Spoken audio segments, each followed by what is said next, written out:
যদি আনন্দের কারণ হয়, তাহলে এই বছরটা চলে যাওয়া সেটা তো অবশ্যই বেদনার কারণ হওয়ার কথা।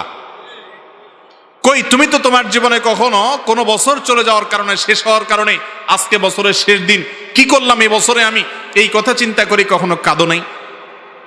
তাহলে তুমি হাসার দলে আছো, শুধু কাদার দলে। এই কাদার কোনো যৌক্তিকতা থাকতে পারে?